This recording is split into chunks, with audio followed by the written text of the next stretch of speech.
Hey everyone, welcome back to our channel. If you're new here, please subscribe. I'd really love that. If you're returning, how you doing? All right, listen. There is a planned destruction of our food system. It's well underway, under the banner of redesigning it for greater equity. At the end of September of 2022, the White House hosted the Conference on Hunger, Nutrition, and Health, during which the president laid out a bold goal to end hunger and increase healthy eating and physical activity by when? 2030. Yeah, Agenda 2030. But anyway, so the stated goal is to end diet-related disease while simultaneously closing disparities among the communities that are impacted most. At first glance, it may seem that the government finally taking an interest in nutrition and realizing its impact on health. It's great news, right? Finally. But things are not what they seem. Nay. So, a long list of businesses and civic, academic, and philanthropic organizations were identified during the conference as having been chosen to pave a new path to health and well-being for all. To highlight just a few of these alleged saviors, DoorDash, Google, Warner Bros. Are among those responsible for improving food access and affordability. Now, Dannon, Dole, Instacart, and Walgreens will empower consumers to make and have access and healthy choices. And the Rockefeller Foundation is part of the group that will tackle enhanced nutrition and food security research. Now, I'm sure you're feeling all warm and fuzzy, right? But knowing your health and food security are in such a capable and responsible hands. Not right yet. Okay? So, let's start like this. Data has earmarked $8 billion to fund businesses that will perform nutrition screening and integrate nutrition into healthcare. Startups focusing on solutions to hunger and food insecurity and philanthropy that improves access and to nutritious food, promotes healthy choices, and increases physical activity. But as reported, the narrative is to convince everyone that it's due to the CV, right? And climate change. And therefore, these ineffective so-called leaders will suddenly have the people's best interest at heart and finally get the job done. BS.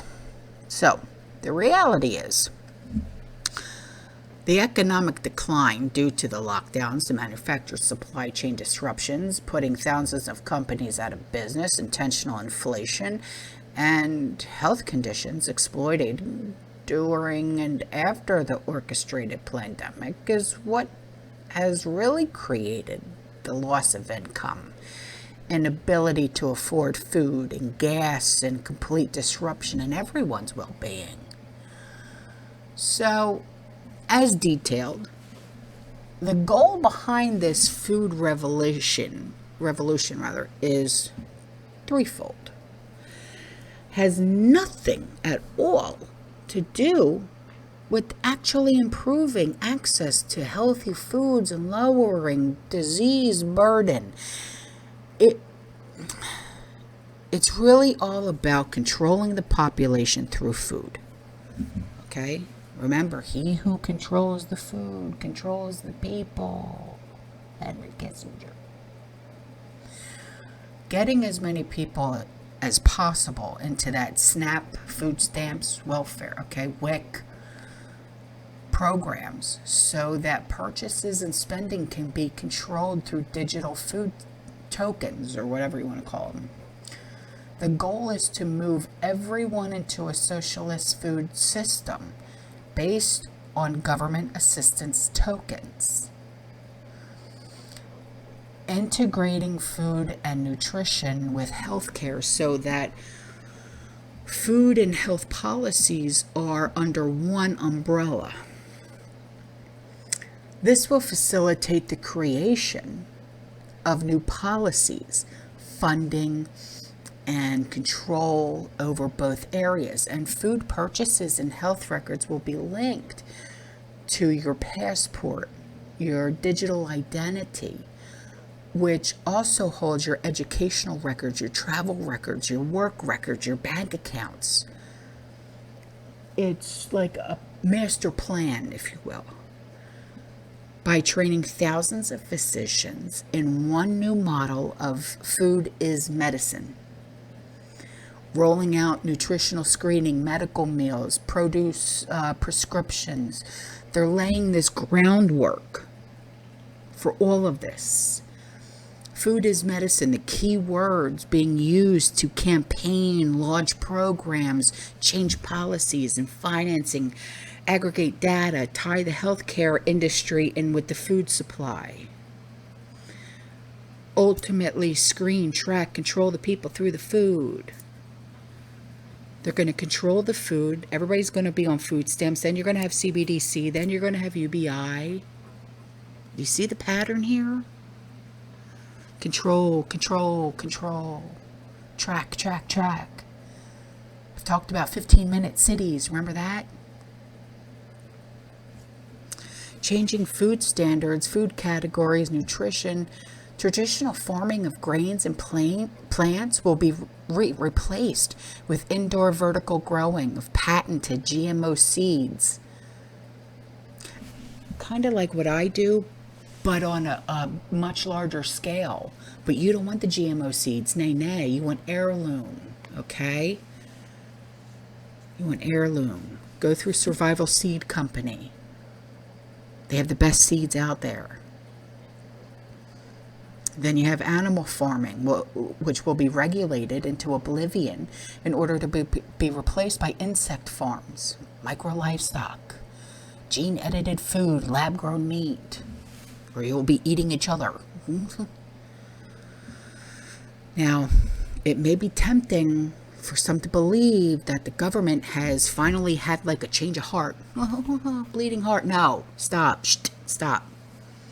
It's really the real intent for improving public health by addressing nutrition and giving it the central role it deserves. No, they're not. They don't care. Stop. You know, I mean, I urge you to consider the history of how we got here in the first place, all right? How the same players that destroyed our food system the first time are now pretending to be our saviors yet again. Rockefeller, he was the one who got food out of medicine 112 years ago through his funding and implementation engineering of the Flexner Report. Now, more than a century later, Rockefeller Foundation is pretending to put food back in. However, careful scrutiny reveals the real motivation and goals are identical. Now, a century ago, nutrition eliminated from medicine in order to take control of the medical system, make it reliant, oil-derived patented drugs that cannot cure the underlying cause of a disease. It can't, sorry. Now, the goal is to control the food system by combining it with meds, which they have already complete control over. Now, this way, they can prescribe patented food, like they prescribe our scripts, yeah? Now, your doctor can put you on a diet, like, here's your crickets instead of red meat to prevent heart disease. And once your digital identity, your CBDC, your food stamps are in place, you'll have no choice. You will have no choice, I'm telling you, but to comply. And your all of your tokens, your CBDC, your food stamps, okay, your UBI, it's not going to work to buy anything. Because why? Because your doctor didn't prescribe it. Listen to me, okay? Now, Rockefeller, that family, has a long history of destroying functional systems in order to replace them with something that benefits themselves and or addresses the global overpopulation problem. All right? For example, General Motors and Rockefeller, they secretly bought up and dismantled the public transportation system in the U.S. to promote the need for the family car. They also replaced electric streetcars as gas-guzzling buses to expand the petroleum business. Now, in 1902, Rockefeller, he funded the establishment of the General Education Board, through which he intended to control the public education system. And then there was other oil-backed schemes to mold and reshape the American education system, which followed, including a scheme to alter the teaching of American history, to promote a view of collectivism, as well as a program culminating into the transformation of the practice of medicine. So neuropathic-based herbal medicine was the norm at the time, and Rockefeller set out to shift the medical history toward using oil-derived pharmaceuticals instead.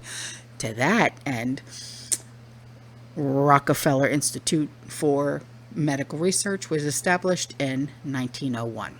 So instead, it headed up by this guy, Dr. Simon Flexner, who at the time was a professor of experimental pathology at the University of Pennsylvania. So, getting ahead of myself. So now, let's get back to the food and all that, okay? So, to consolidate control over the global food supply system, using philanthropy as their cover, the Rockefeller Foundation funded the Green Revolution that led to the introduction of the petroleum-based agriculture chemicals. That quickly transformed into agriculture, both in the U.S. and abroad. All right, now comes in President Johnson, his Food for Peace program, right, which mandated the use of petroleum-dependent technologies and chemicals by aid recipients. And countries that could not afford it, they were granted loans from the International Monetary Fund and the World Bank, right? And then the Rockefeller Foundation also funded the Gene Revolution. That brought us patented, genetically modified seeds. Bad seeds. Don't want them, only want heirloom. But anyway, I'll go on. So the Rockefeller Foundation is part of the Great Reset Cast, which seeks to gain control, which we know, over every person in the world. Financially, medically, physically, psychologically, and all that good shit, right? So now, excuse me. So July 2020 comes around, right? CV hits, pandemic hits, it's gaining steam. Okay, all this is coming in. All right, it's hitting.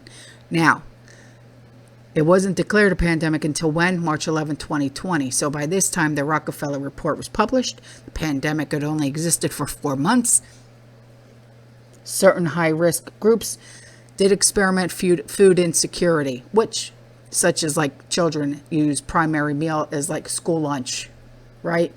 Widespread food shortages, in terms empty shelves, were not widely prevalent or particularly severe in the U.S. yet, okay? So then,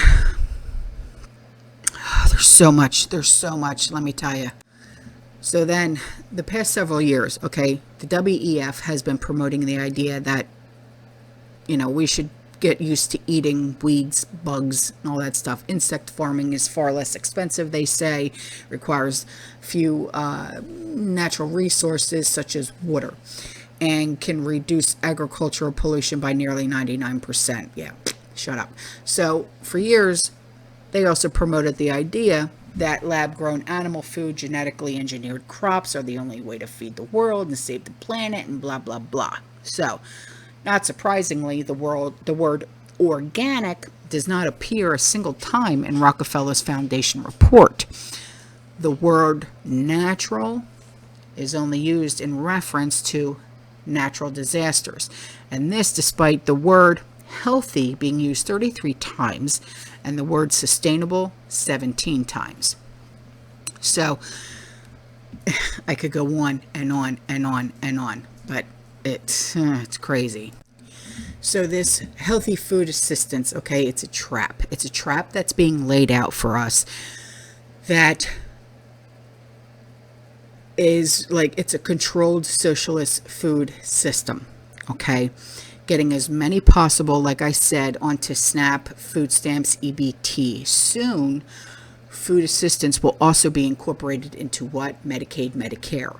So, this is not an unfounded conspiracy theory, so no need to, with the straighten your tinfoil hats or anything.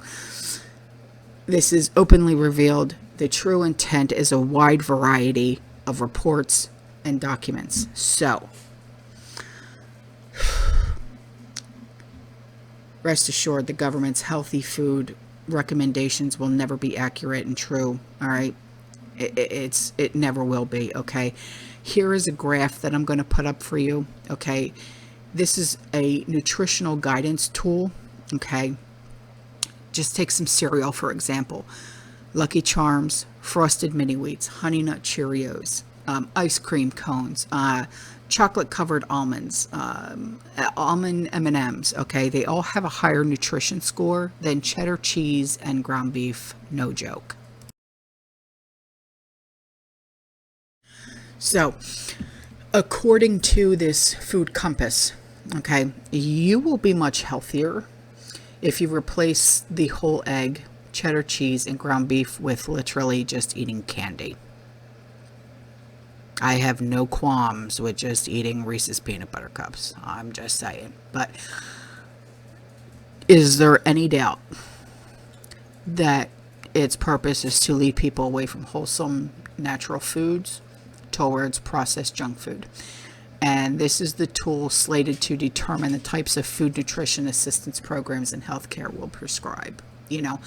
So a helping hand is always nice until there's ulterior motives. You know what I'm saying? And when it comes to the government suddenly giving nutrition top billing as a focus for healthcare, we can be sure that there's ulterior motives at work here. You can be rest assured that there's ulterior motives. So just be very, very careful. All right, guys, I'm out of here. I'll see you in the next one. You stay safe, you stay positive, you keep prepping, and as always, fearless. Ciao.